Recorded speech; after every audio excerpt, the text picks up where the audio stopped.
دریا دین مصطفیٰ کی خاطر لٹا دیتا ہے، یہی حافظ قرآن کبھی شیر خدا کی شکل میں آتا ہے جو باب خیبر کو اٹھا کر دین کی بقا کے لیے اپنا تن من دھن پورے خاندان کو راہ خدا میں قربان کرتا ہے۔ یہی حافظ قرآن کبھی مجدد افسانی کی شکل میں آتا ہے جو عقبریت کا خاتمہ کرتا ہوا نظر آتا ہے۔ یہی حافظ قرآن کبھی حافظ شاہ جمال اللہ کی صورت میں جب آتا ہے تو رب کے فضل و کرم سے کلام پاک کی تاثیر سے جب وہ اٹھ پر آتا ہے تو وقت کا پنڈت حافظ قرآن بنتا ہوا نظر آتا ہے۔ یہی حافظ قرآن جب ہندوستان کی دھرتی پر شہنشاہ ہندوستان کی صورت میں آتا ہے، ایک طرف پرتھوی راج چوہان ہے، اس کے تمام مظالم ہیں، کہیں انا ساگر پر پہرا ہے، کہیں پر کھانا بند کر دیا گیا، لیکن حافظ قرآن جب وہ اٹھ پر آتا ہے تو وقت کی آنکھوں میں آنکھیں ڈال کر انا ساگر کو کاسے میں بند کر لیتا ہے۔ یہی حافظ قرآن جب ہندوستان کی سرزمین پر جب اتراکھنڈ کا شہنشاہ بن کر کے آتا ہے تو صابر پاک کی صورت میں آتا ہے جو تمام مظالموں کا تختہ پلٹتا ہوا نظر آتا ہے۔ میاں قریب آئیے، آپ کے رامپور سے قریب بریلی شہر ہے جہاں سنیت کی جان رہتی ہے۔ جب حافظ قرآن ایک امام احمد رضا کی شکل میں آتا ہے تو ندوہ کاپتا ہے، سہارنپور تھک جاتا ہے، کبھی اشرف علی تھانوی آواز سے مارتا ہے میرا شیر بابر، کبھی اعلیٰ حضرت نصیر احمد گنگوہی کو ایک حافظ قرآن جواب دیتا ہوا نظر آتا ہے۔ کبھی وقت کی فولاد ناموس رسالت پر انگلی اٹھتی ہے تو ایک حافظ قرآن جسے اعلیٰ حضرت کہتے ہیں بریلی کی تنزی سے اٹھتا ہے، تصرفات کی کروٹیں بدلتا ہوا جب دین کے لٹیرے دین کو لوٹنے کی کوشش کرتے ہیں تو دین کا محافظ بن کر سچا نائب رسول امام احمد رضا کی شکل میں آتا ہے۔ وہ ان پر دولت المکیہ دیتا ہے، فتاوی رضویہ دیتا ہے، کبھی کچھ دیتا ہے اور دینے کے بعد کہتا ہے کہ میں دین کا خزانہ کنز ایمان کی صورت میں دوں گا۔ اب چلتے ہیں، اے امام احمد رضا اتنی طاقت تمہارے پاس کہاں سے آئی جو وقت کی فولادی طاقتوں سے آپ ٹکرا گئے؟ اے امام احمد رضا یہ کیسی طاقت، یہ کیسا جذبہ تمہارے اندر کہاں سے آیا کہ نجوہ سے تم ٹکراتے ہو جو نبی کی شان میں گستاخی کرتا ہے؟ جواب تم دیتے ہو تو امام احمد رضا فرماتے ہیں یہ کلام پاک کی تعلیم ہے اور اس کے رسول ہے جو احمد رضا کے سینے میں گامزن ہے،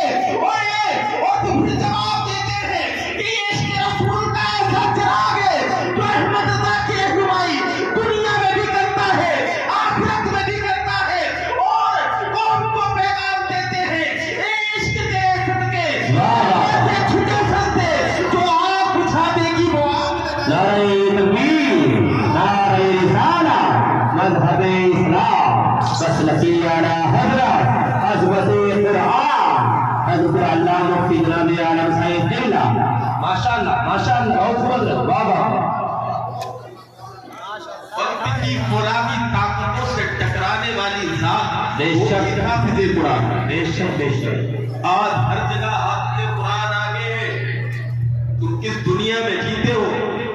حافظوں کا آپ نے مقام نہیں، اور جب تفسیریں پڑھو گے اور علماء اکرام سے پوچھو، میرے بعد مفتی طیب اظہری جو الحمدللہ ہندوستان کی سرزمین کا وہ فرد واحد ہے جس نے ہندوستان کے تمام طلباء کے مجمع میں مصر جیسی یونیورسٹی میں 1 نمبر حاصل کیا۔ ذرا تڑپ کر کے بولے سبحان اللہ قریب کے، ہندوستان رشک کرتا ہے۔ جب یہ خبر میں نے فیس بک پہ دیکھی میرے بچپن کے ساتھی تو مسرت و شادمانی سے سینہ چھوڑا ہو گیا کہ ہندوستان کے طلباء میں 1 نمبر حاصل کرنے والی اگر کوئی ذات ہے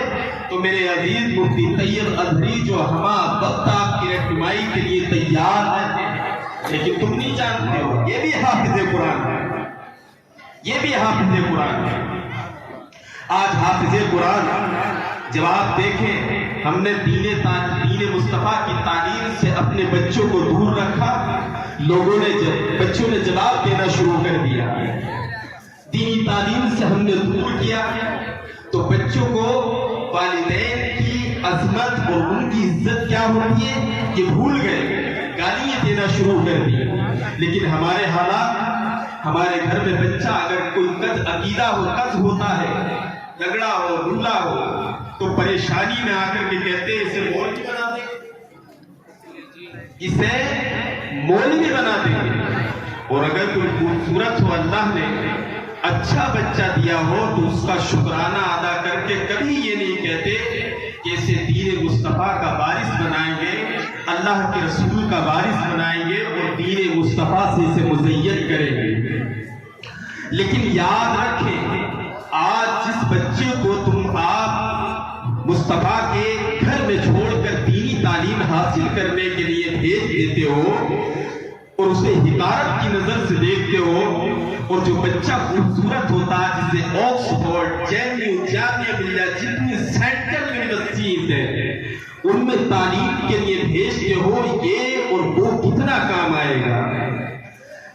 آج پتہ نہیں چلے گا۔ جس دن تمہارے ہونٹ خشک ہو چکے ہوں، تمہاری پیشانی پر موت کے ڈر سے تمہاری پیشانی لرزہ بر اندام ہوگی، سکرات کے عالم میں ہوگے، تب تمہیں حافظ قرآن کا پتہ چلے گا۔ جب موت کے منہ میں آپ آئیں گے تب تمہیں آکسفورڈ یونیورسٹی نظر نہیں آئے گی۔ اور سیکھو، کس نے کہا کہ سنسکرت نہیں پڑھنی ہے؟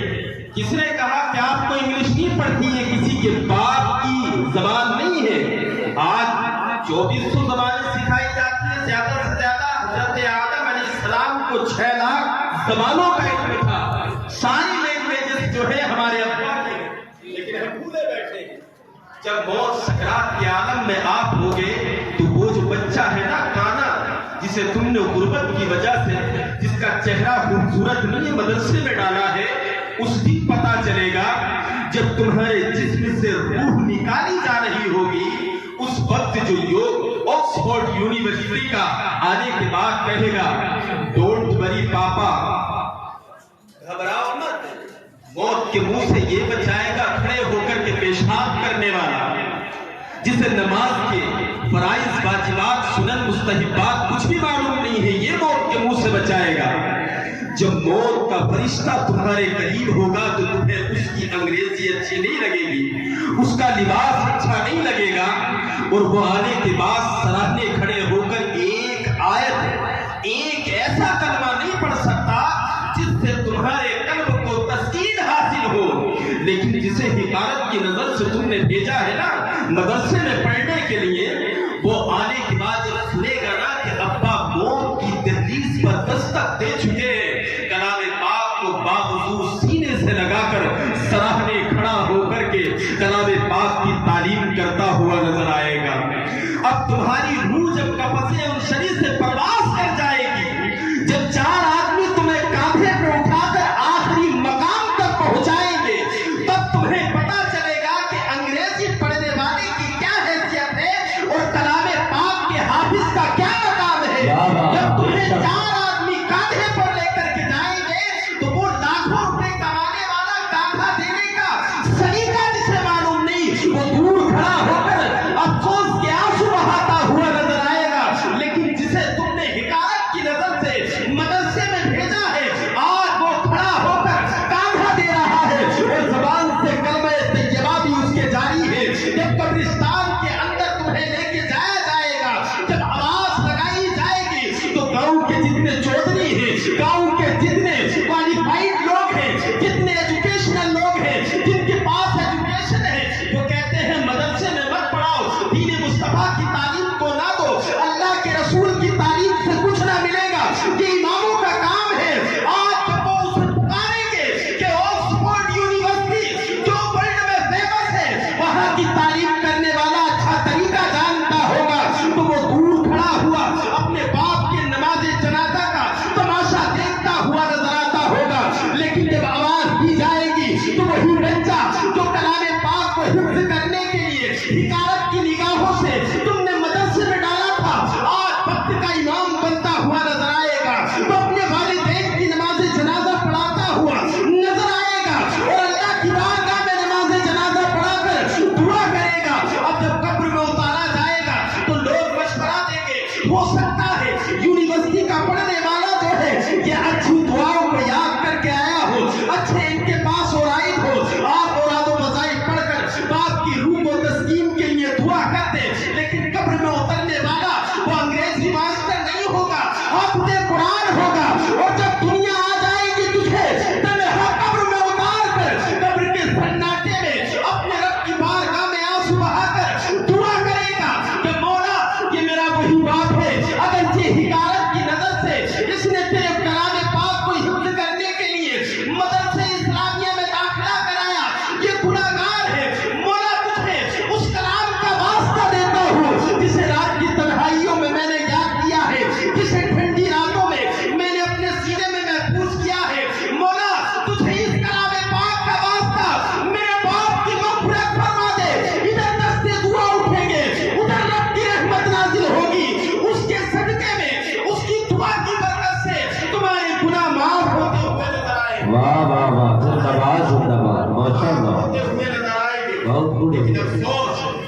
ہم اس چیز کو نہیں، ہم نے ایک کیلا ٹوکا ہے ذہن میں۔ مولانا صاحب، حافظ مرشد صاحب، مولانا شیخ صاحب بچے کو پڑھا دو، کم سے کم موت کے وقت یہ پڑھ لے گا۔ اب بچے کو محنت کر کے انہوں نے پڑھایا، کلام پاک کی تعلیم دی، اتفاق سے ہم نے کہا کہ صبح صبح پڑھ لیا کریں، تو وہ جواب دیتا کہ ابا ختم نہیں ہوئے، جب ابا ختم ہوں گے تبھی ہم جو ہے تلاوت کریں گے، ابا نے پہلے ہی شرط لگا دی تھی کہ ہمارے انتقال پر۔ کلام پاک وہ ذخیرہ ہے، اقم الصلاۃ لدلوک الشمس الی غسق اللیل وقرآن الفجر ان قرآن الفجر کان مشہودا۔ یہ جو صبح نماز کے بعد کلام پاک کی جو تلاوت کرتے ہو نا، یہ جو ہمارے پاس دولت بھی ہم نے ختم کر دی، اس تلاوت کو اللہ کے فرشتے سنتے ہیں اور گواہی دیتے ہیں۔ تو آپ دین مصطفیٰ سے اپنے بچوں کو مزین کریں، اور اللہ کے رسول کی تعلیم جو کربلا والوں نے دی ہے، بتانے کے لیے بہت باتیں ہیں، لیکن میں مناسب نہیں سمجھتا، کیونکہ میرے بھائی مفتی طیب اظہری پوری شان خطابت کے ساتھ بیٹھے ہوئے ہیں، اس کے بعد خطیب ہندوستان مفتی حماد رضا مراد آبادی وہ بھی آ چکے ہیں، اور دونوں کا خطاب آپ کو سننا ہے۔ کہنے کا مقصد یہ ہے، ہم لوگ سب ایک ہی گاؤں کے، یہ لوگ جا کر کے تنہائی میں مجھ سے ملتے ہیں، یہ جا کر کے آپ کی تعریف کریں، ان کی پوری حوصلہ افزائی کریں، اور مہمان نوازی کرنے کا جو ڈھنگ خیم پور والے لوگوں کو ہے، اسی انداز میں سنت رسول کے مطابق ان کی مہمان نوازی کریں اور انہیں سنتے رہیں، اور اپنے بچوں کو دین مصطفیٰ سے آراستہ اور پیراستہ کریں۔ اللہ کی بارگاہ میں دعا ہے، مولا میں نے جو بھی کچھ کہا اور آپ لوگوں نے سنا،